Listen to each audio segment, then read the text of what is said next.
Russia just had the worst month of its entire military history. And I'm not talking about Stalingrad. I'm not talking about Afghanistan. I'm talking about last month, January 2026, when Ukraine's drones turned the battlefield into something that looks less like modern warfare and more like an industrial slaughterhouse. 30,618 Russian soldiers dead in 1 month. Every single kill verified, recorded, uploaded to a digital system that's basically turning this war into the world's deadliest video game. Putin's military just got absolutely shredded, and the numbers are so catastrophic that even NATO analysts are struggling to find historical comparisons. The Soviet Union lost 15,000 troops across an entire decade in Afghanistan. Russia just doubled that in 31 days. So what the hell happened? And more importantly, why can't Moscow stop it? On February 5th, Ukrainian President Zelensky dropped figures that made defense analysts' jaws hit the floor. Over 30,000 Russian troops eliminated in January. Not estimated casualties. Not claimed kills. Eliminated. As in, verified, recorded on video, never coming back. Ukraine's defense minister Mikhailo Fedorov took to Telegram, because apparently that's where modern warfare gets announced now, and said something remarkable. All losses were verified. Each strike has video confirmation in the Delta system. Think about that for a second. Every single one of those 30,618 deaths was caught on camera. A drone recorded it. The footage got uploaded. Someone verified it. The data went into a database. That's 987 dead Russian soldiers per day, every day, for an entire month. And to put this in perspective, Russia is losing the equivalent of a full battalion before breakfast, every morning, like clockwork. The Institute for the Study of War, these are the folks who've been tracking this war obsessively since day one, called this attrition rate operationally catastrophic. And they don't use language like that lightly. Russia's January losses alone exceed every American casualty from 20 years of Iraq and Afghanistan combined. 1 month. Now here's where it gets interesting. Ukraine has apparently turned drone warfare into a competitive sport. They've got leaderboards, rankings, monthly MVPs.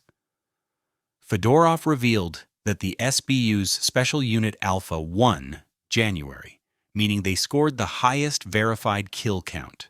There's a third separate assault brigade dominating the ground robot category.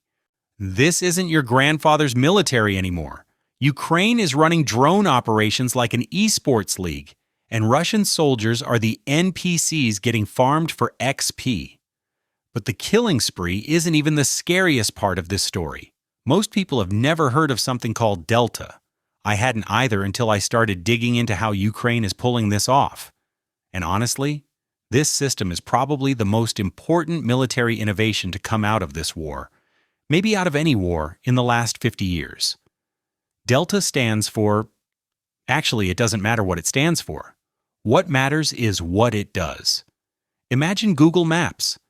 Except instead of showing you coffee shops and gas stations, it shows you every Russian soldier, every tank, every ammunition depot, every command post across the entire front line, in real time, updated constantly, fed by thousands of drones, satellites, sensors, human intelligence, everything flowing into one massive digital battlefield map.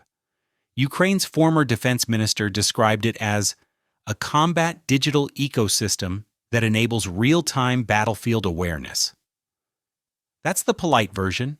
The actual version is more like Ukraine can see everything Russia is doing, all the time, everywhere, and there's basically nothing Moscow can do to hide. When Delta went fully operational across all Ukrainian military levels back in August 2025, it created something unprecedented.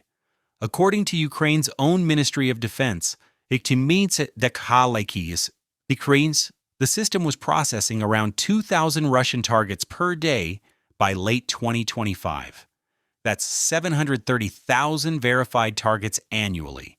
Every FPV drone that Ukraine launches, footage goes to Delta. Every reconnaissance drone, live feed into Delta. Satellite imagery, Delta. Some Ukrainian soldier spots Russian infantry moving through a tree line. That observation hits Delta within minutes. And here's the thing that makes this genuinely terrifying for Russia. Once something enters Delta, every Ukrainian unit can see it. A drone operator 50 kilometers away can get tasked with a strike based on intelligence gathered by a completely different unit on a completely different part of the front. This is what military theorists call network-centric warfare, and Ukraine has basically speed-run the entire concept in less than 4 years. Gray Dynamics did an analysis of this system and pointed out something wild. Delta doesn't just track kills. It tracks everything: movement patterns, logistical routes, where Russian forces concentrate, where they're weak. The system is constantly learning, constantly updating, constantly feeding intelligence to operators who can act on it immediately. A Russian infantry squad moves into an open field. Reconnaissance drone spots them. Delta flags the position. Drone operator gets the coordinates. FPV drone launches. 2 minutes later, that Russian squad is gone. Footage uploads back to Delta. Kill confirmed. Rinse and repeat. 987 times per day. Moscow has tried jamming Ukraine's drones. They've deployed electronic warfare systems. Russian units have started draping camouflage netting over everything: vehicles, positions, even individual foxholes, hoping to confuse the targeting systems. None of it is working, and those 30,618 verified kills from January? That's only what Delta could confirm with video evidence. Artillery strikes that obliterate Russian positions in bunkers and trenches don't always get filmed. Mine explosions, close quarters combat. All of that is happening too.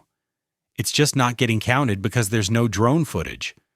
The real number is almost certainly higher, maybe significantly higher. You're watching the military show. If this kind of analysis is your thing, hit subscribe. We're covering these developments daily, and trust me, this war keeps getting stranger. So here's what Ukraine has actually done, strategically. They've taken the concept of defensive warfare and completely reinvented it. Traditional defense means building fortifications, manning them with troops, and hoping you can hold the line when the enemy attacks. That's World War II logic, Vietnam logic, even Iraq war logic. Ukraine said, screw that. What if we just kill them before they get here? Enter the kill zones. Politico did an investigation on this back in November, and what they found is absolutely brutal. Ukraine has created these massive defensive belts, sometimes stretching 20 kilometers deep, where nobody wants to be. Not Ukrainian forces, definitely not Russian forces, but Russia has no choice, because Putin's entire strategy depends on offensive action. So Russian commanders order attacks. Infantry units, and we're talking groups as small as 4 to 6 soldiers sometimes, start advancing toward Ukrainian positions. Within minutes, they're spotted. Delta processes the location. FPV operators get the target data. Drones launch. It's become the 21st century version of World War I's no man's land, except instead of barbed wire and machine gun nests, the space between the trenches is filled with autonomous hunter-killer drones running 24/7 patrols. Defense Express reported in late January that Russian forces are now advancing with almost no mechanized support, meaning infantry on foot, no tanks, no armored vehicles, just guys with rifles trying to cross open ground while drones circle overhead. You can imagine how that goes. The casualties are so insane that Ukraine's entire defensive doctrine has shifted. Ukrainian soldiers don't need to engage Russian attacks directly anymore. The kill zones do the work. By the time Russian units actually reach Ukrainian fortifications, if they make it at all, they're combat ineffective, disorganized, depleted. sometimes literally just scattered survivors wandering around in shock. Then Ukraine counterattacks through the gaps. He pushes Russian forces back and the whole cycle starts again. The math on this is genuinely staggering. NBC News reported that Zelensky confirmed Ukraine has lost 55,000 soldiers total since February 2022. That's 4 years of war. Russia lost 65,000 in December and January combined. 2 months. Let that sink in. Russia is losing soldiers in 8 weeks at a faster rate than Ukraine has lost across the entire war. Zelensky said back in February 2025 that Ukraine had lost 46,000 troops at that point, which means Ukraine's lost about 9,000 soldiers in the past year. That's roughly 750 per month.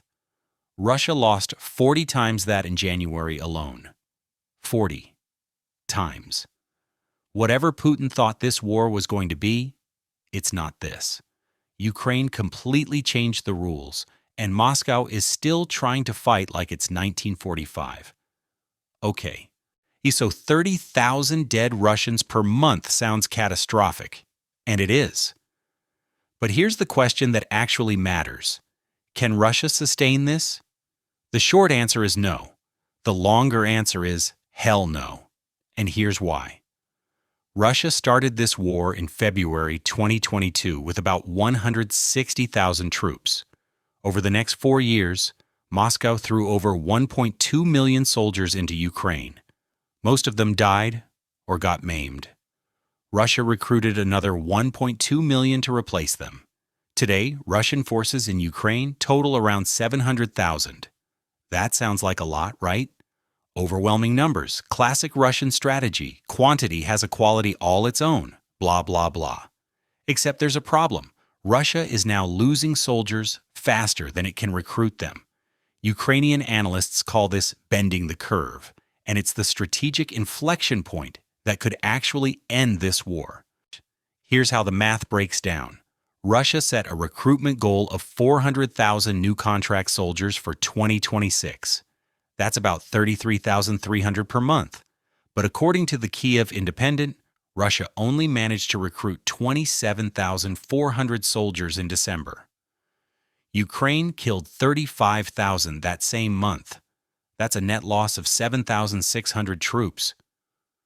Russia's army in Ukraine actually got smaller in December despite active recruiting efforts. January was probably worse. Even if Russia hit its monthly target of 33,300 recruits, and there's zero evidence they did, Ukraine still eliminated 30,618. That's still a deficit, and Ukraine isn't slowing down. Defense Minister Fedorov announced that Ukraine's goal for 2026 is to kill 50,000 Russian soldiers per month. If they pull that off, Moscow faces a death spiral. 700,000 troops become 650,000, then 600,000, then 550,000. Putin's one remaining advantage, sheer numerical superiority, just evaporates. The mechanism behind this is Ukraine's industrial drone production, and the numbers here are genuinely insane. According to Militarny, Ukraine is planning to produce over 7 million drones in 2026. 7 million drones. Ukrainian Deputy Defense Minister Serhiy Boyev confirmed this on January 26th. He also said Ukraine plans to expand its kill zones from 20 kilometers to 100 kilometers deep, which would give Ukrainian drones the ability to hit Russian logistics, command centers, and troop concentrations far behind the front lines. This isn't just defensive anymore. Ukraine is building an offensive drone capability that can strike operational depth. And Ukraine's also deploying interceptor drones at record rates. Fedorov mentioned that Ukraine's Nemesis system shot down a record number of Iranian Shahed drones in January, which is critical because Russia launched over 6,000 long-range attack drones at Ukraine that month. 6,000 in 1 month, according to Ukrinform. Russia is trying to overwhelm Ukraine with sheer volume, and Ukraine is systematically swatting everything down while simultaneously grinding Russian ground forces into paste. So here's where we are. Ukraine has weaponized data, automation, and mass production drone manufacturing to create a defensive system that's inflicting mathematically unsustainable casualties on Russian forces. January wasn't a fluke, it was a preview. Delta is tracking every kill. 7 million drones are coming online this year. Kill zones are expanding to 100 kilometers. Russia's recruitment can't keep pace with its losses. The curve is bending. Putin's manpower advantage is collapsing. And Ukraine's drone revolution is rewriting the rules of modern warfare in real time. If you want to see how Ukraine is exploiting this advantage on specific fronts, particularly around Donetsk, check out our breakdown of current tactical operations. The stuff happening there is unlike anything we've seen before. Subscribe to the Military Show for daily coverage. This war isn't slowing down, and neither are we.